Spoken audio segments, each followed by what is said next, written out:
Halo, Assalamualaikum warahmatullahi wabarakatuh. Perkenalkan, nama saya Najmi Nasia Mahmuda.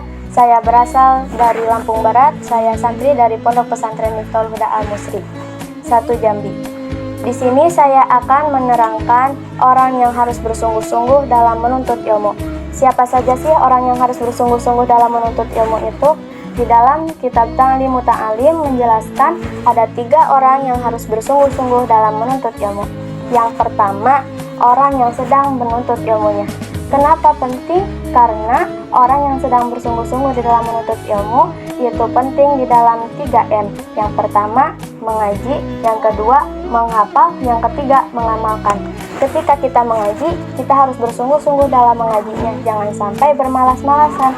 Setelah mengaji, kita hafalkan. Setelah dihafalkan, lalu kita amalkan. Yang kedua, siapa sih orang yang harus bersungguh-sungguh dalam menuntut ilmu itu? Yaitu gurunya. Ketika gurunya, kenapa penting? Karena guru juga harus bersungguh-sungguh dalam menuntut ilmu.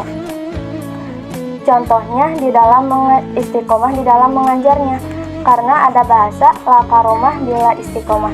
Jangan mengejar karomah jika belum istiqomah. Jadi guru juga penting di dalam bersungguh-sungguh dalam menuntut ilmu. Yang ketiga, siapa sih orang yang harus bersungguh-sungguh dalam menuntut ilmu itu?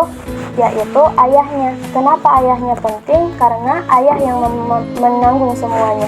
Jika ayahnya tidak bersungguh-sungguh dalam memodali kita yang sedang bersungguh-sungguh dalam menuntut ilmu, siapa yang akan memodali semuanya jika bukan ayahnya? Dan jangan sampai anaknya dipesantrenkan, tapi ayahnya acuh tak acuh terhadap anaknya, seperti tidak mempunyai rasa tanggung jawab. Jadi kita harus bersungguh-sungguh karena karena ketika kita sudah bersungguh-sungguh, yang jauh akan menjadi dekat, pintu yang terkunci akan menjadi terbuka. Manjada wajada, barang siapa yang bersungguh-sungguh pasti akan berhasil.